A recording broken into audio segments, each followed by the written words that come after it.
I'm talking to you. Is that military uniform yours? Yes, sir. I just got back this morning.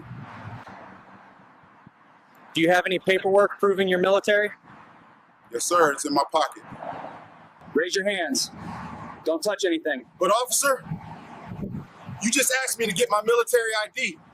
Officer Daniel Huxley believed he was performing his duty correctly. An anonymous tip: a suspicious black woman in a white coat at a community clinic in downtown Orlando, possible impersonating a doctor. In his mind, demanding papers was routine and compliance was expected. He had stopped dozens of people based solely on their appearance. Never questioned, never challenged. But when he walked into Orlando Community Health Clinic at 2:45 p.m. on Wednesday and demanded papers from the woman treating an elderly patient, he made a grave mistake. Dr. Ariana Brooks, an internal medicine physician with over 10 years of experience, born and raised in Jacksonville, Florida, knew exactly what was happening. And when she refused his unlawful demand, citing the Fourth Amendment and her right to be free from unreasonable searches and seizures while performing medical duties, Officer Huxley began a chain of bad decisions that would later cost the city of Orlando $17 million. To understand why Ariana could stand firm against such abuse of power, we need to go back to where it all began, the life and journey that made her a doctor. Dr. Ariana Brooks was born in Jacksonville, Florida, into a family that valued hard work and community service. Her mother was a nurse at a local clinic, and her father drove a school bus. Seeing people around her in need of medical care but struggling to access it, Ariana developed an early dream of becoming a doctor to make a real difference in her community. After graduating from the University of Florida College of Medicine, she chose internal medicine and spent 10 years at Miami-Jackson Memorial Hospital, where she became a lifeline for thousands of patients from working-class and immigrant families with limited means. Ariana was known for her dedication. She would stay late to explain every medication to elderly patients, help treat those without insurance, and volunteer at free weekend health clinics. When she realized that low-income communities in Orlando lacked sufficient affordable healthcare facilities, Ariana decided to move there and open the Orlando Community Health Clinic. In a short time, her clinic became a trusted destination for people in the area. Elderly patients often called her Dr. Angel because of her patience and compassion toward those who couldn't afford care. In contrast to Ariana was Officer Daniel Huxley, who had 7 years with the Orlando Police Department but carried a controversial record. He had faced 5 complaints for profiling and undergone 2 internal investigations, though both were closed with insufficient evidence. Still, among colleagues, Huxley was seen as quick-tempered, prone to unfounded suspicion, and accustomed to wielding authority unnecessarily. At 2:11 p.m., dispatch received an anonymous tip: a black woman in a white coat might be undocumented and posing as a doctor.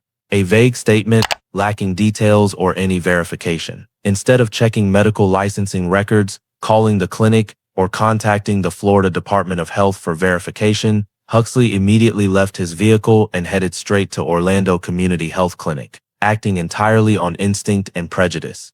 When he entered the clinic hallway, he activated his Bodycam, and the hospital's bright white lights made everything sharp.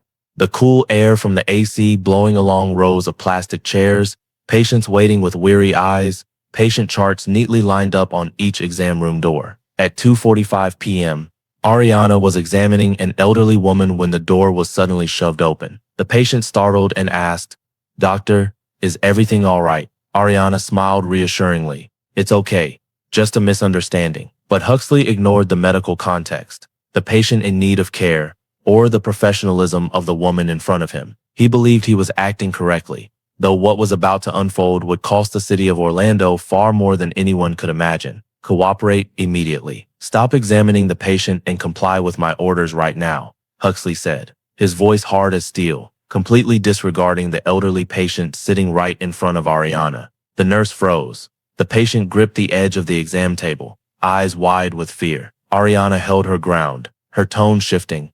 "Officer, you don't have reasonable suspicion. I'm not under investigation for any crime. I'm caring for a patient. You are interfering with medical treatment." Huxley smirked, stepping closer, his eyes cold as if he had already reached a conclusion before even seeing her name tag. "I received a report of a black woman in a white coat impersonating a doctor. You match the description. I'm requesting your papers." Ariana replied immediately.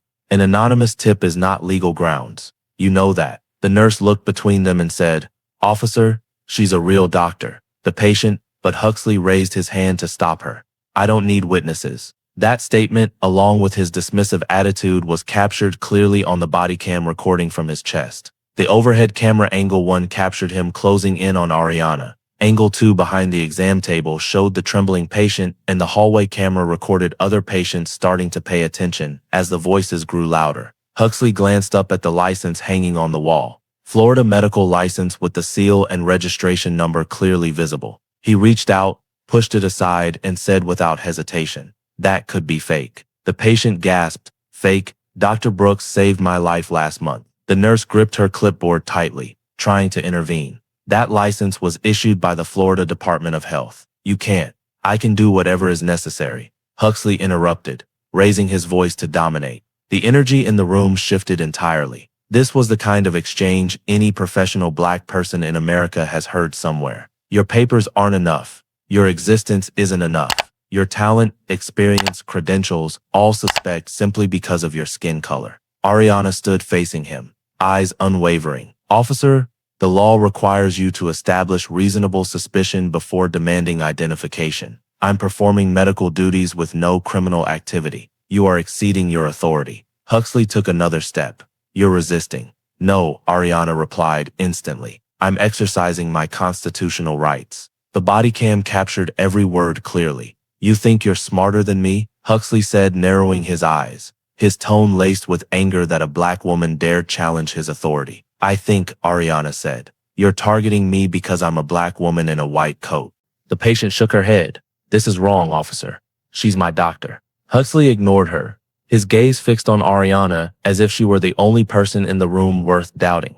"I have the right to verify anyone's identity when I receive a report," he said. "That's incorrect," Ariana responded. "You need articulable facts. An anonymous tip with no details and no corroboration doesn't meet any legal standard." Her voice remained calm, clear, each sentence sounding as if drawn from a constitutional law textbook. A brief moment passed. The patient looked at her with admiration. The nurse appeared somewhat relieved. This was the Aristotle moment, when a person is tested by injustice and chooses to respond with ethics, reason, and dignity. Huxley flushed. "You think reading a few laws lets you outsmart me?" "I think," Ariana said, "police have a duty to know the law before demanding others obey it." A direct hit to his ego, and the camera captured every millisecond of the fleeting confusion in his eyes. "I repeat," Huxley said slowly, trying to regain control. "Cooperate." "I repeat," Ariana replied. "You have no right to demand those papers." Her directness made the room feel frozen. Everyone, patient, nurse, hallway staff, said nothing,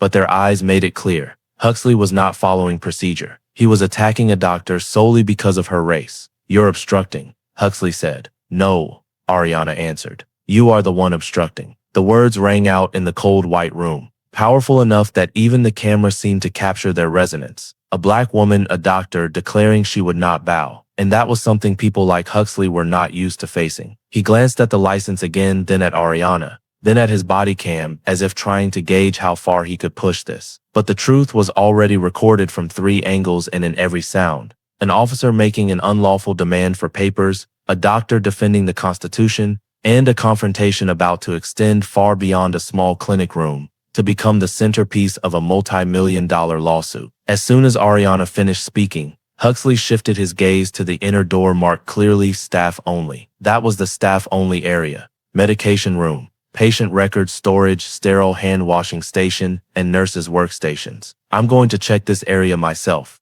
he said, as if issuing a final ruling. Without waiting for a response, Huxley strode toward it, hand on the door handle. Ariana immediately stepped forward, blocking his path. "Officer, this is a medical area. You don't have a search warrant," she said. "You cannot enter." Huxley narrowed his eyes. "I have the right to inspect any area related to the investigation." Ariana responded instantly, sharp and precise. "What investigation? You haven't articulated any criminal activity. This is an active medical facility. You have no right to enter staff areas without a warrant or consent." Huxley growled. "You're obstructing." "I'm protecting patient medical space," Ariana said. Tension crackled through the air. Then, in the next instant, Huxley grabbed Ariana's arm forcefully, spinning her around so quickly the nurse cried out in shock. The cold metallic click-click of handcuffs echoed in the sterile white clinic. The patient on the exam table burst into sobs. Stop. She didn't do anything. She's my doctor. Please stop.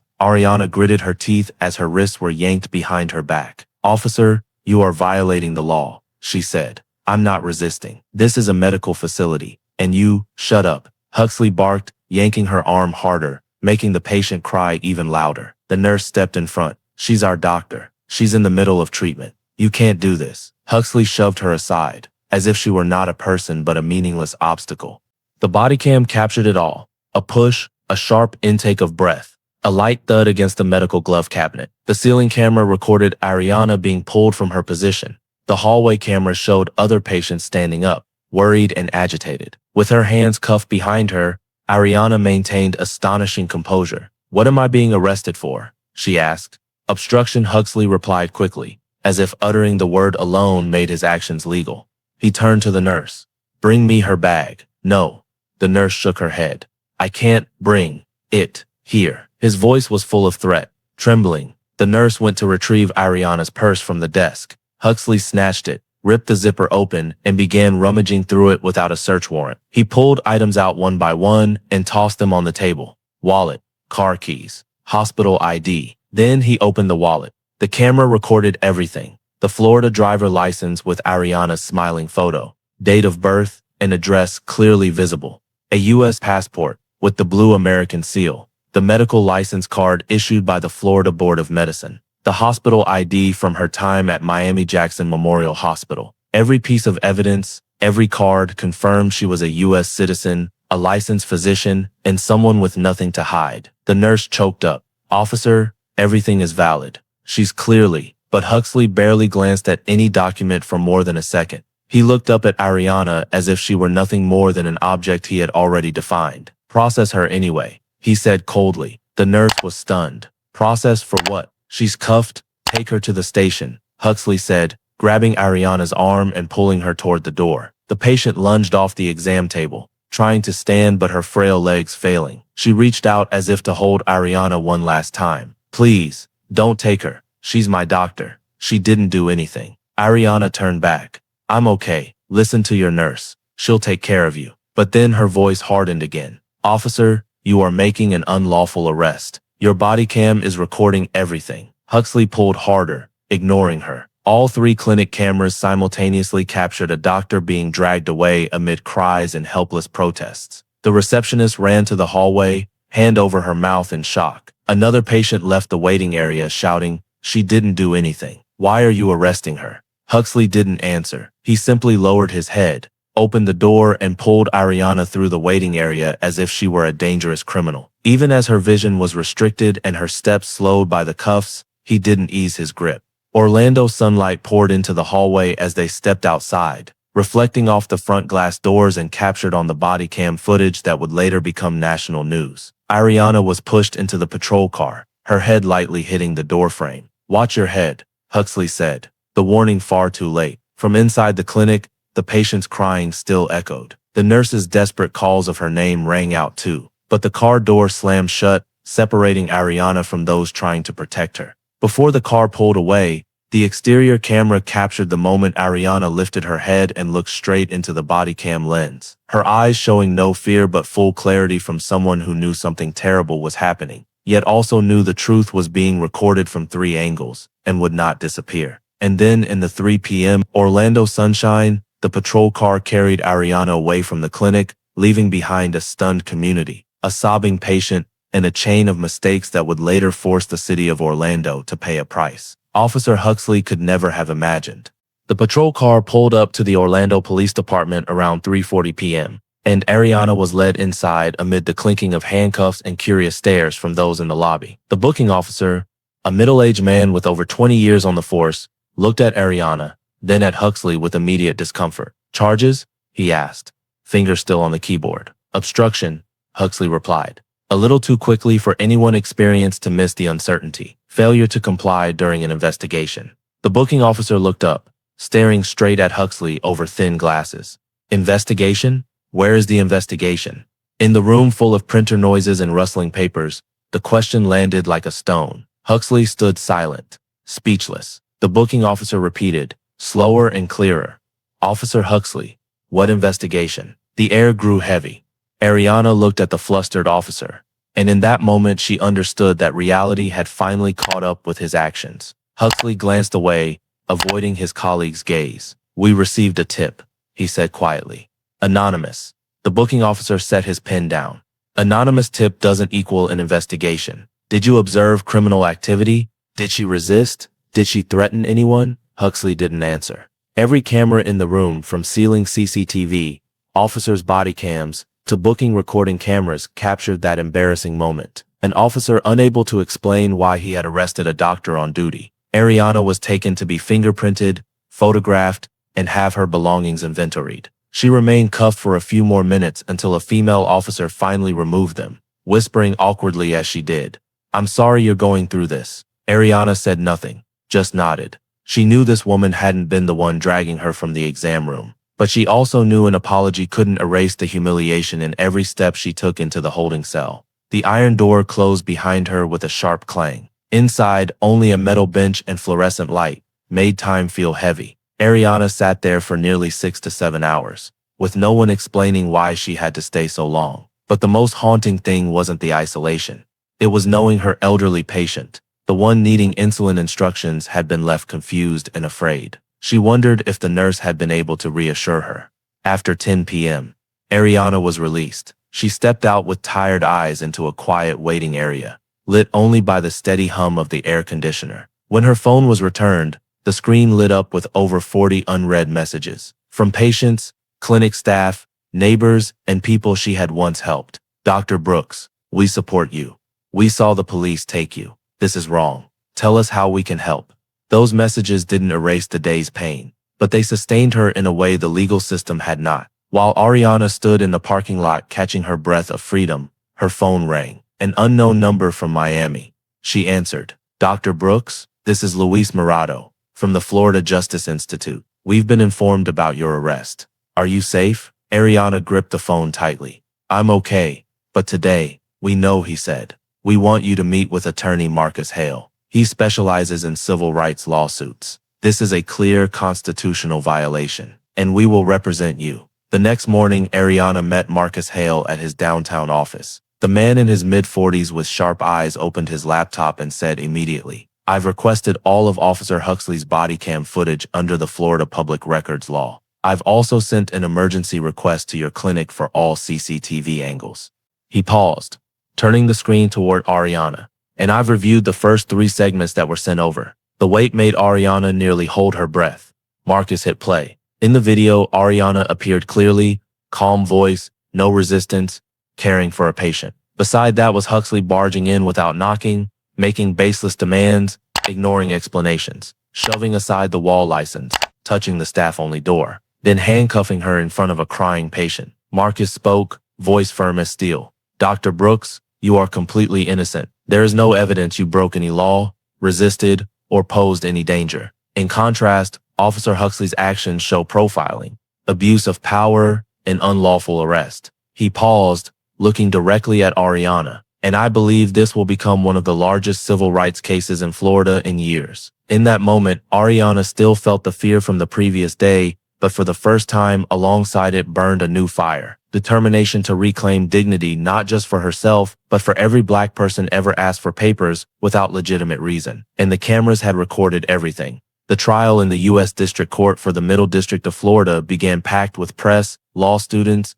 doctors from various hospitals, and Orlando residents Ariana had once helped. Everyone understood this was not just a personal lawsuit, but a test of the law enforcement system and how it treats Black people in high professional roles. When the 12-person jury entered, the tension was palpable. Attorney Marcus Hale opened in a low, clear voice. "Today we are here not only to examine Officer Huxley's actions, but a larger question: why did he feel entitled to do this to a doctor in the middle of saving lives?" He signaled the technician. The large courtroom screen went dark, and Huxley's body cam footage began to play. The entire courtroom fell into absolute silence. In the video, Ariana appeared calm, guiding an elderly patient on insulin adjustments. Then Huxley entered, walking straight in without knocking, making unreasonable demands for papers, ignoring every explanation, shoving aside the wall credentials, and advancing toward the staff-only area. The camera clearly captured him handcuffing Ariana in front of a crying patient. When the click-click sounded,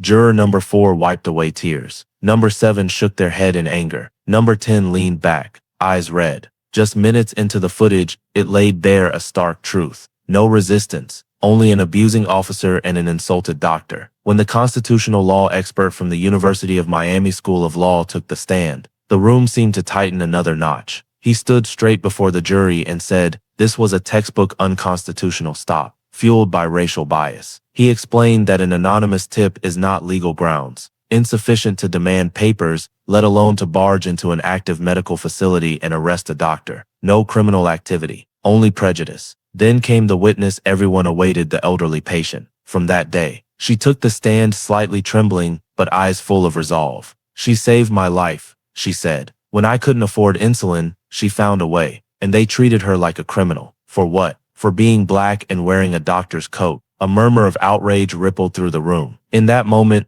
no one could deny the truth. Huxley's actions were not just procedural errors. They bore the clear mark of racial profiling.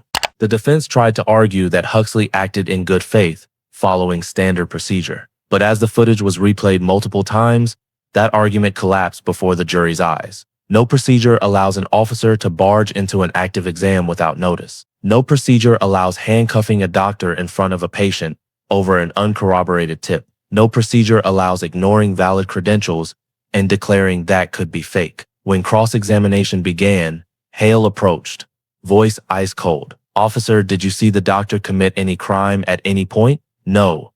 Did she threaten you? No. Can you cite any statute that permits demanding immigration papers from a doctor mid-examination? Once again, Huxley was silent. On the screen, the technician paused the footage exactly at the moment Huxley said process her anyway. Several jurors leaned forward, incredulous at his casual dismissal of Ariana's valid documents. Marcus Hale stepped closer, eyes locked on the jury. A doctor who has devoted her life to caring for the poor, the elderly, the forgotten. A woman in a white coat, not for power, but for duty. And solely because she is a black woman, an officer decided she could not possibly be a real doctor. A physician's goodness cannot be trampled simply because of her skin color. The room was so quiet. The rustle of paper on the judge's bench could be heard. The jury looked at one another, then at Ariana. What they had just seen was not merely evidence. It was an exposure of a system that allows bias to replace law. And they understood their verdict would not only determine justice for Ariana, but send a message to every other black doctor, teacher, engineer, or professional in Florida. Their dignity cannot be stripped by baseless suspicion. The trial continued into the next day, but by then most in attendance knew the truth was too clear. Only one question remained: how swiftly justice would come for Ariana. 3 days after the final testimony concluded, the jury returned to the courtroom with heavy but resolute faces. Ariana sat in the front row. The judge asked, "Has the jury reached a verdict?" The foreperson stood. "Yes, Your Honor." A moment of absolute silence enveloped the room before he read aloud. "We find the defendant liable on all counts." Then he opened the second sheet. The damages award that would echo beyond the courtroom walls and impact Orlando for years to come. For compensatory damages, $8.2 million.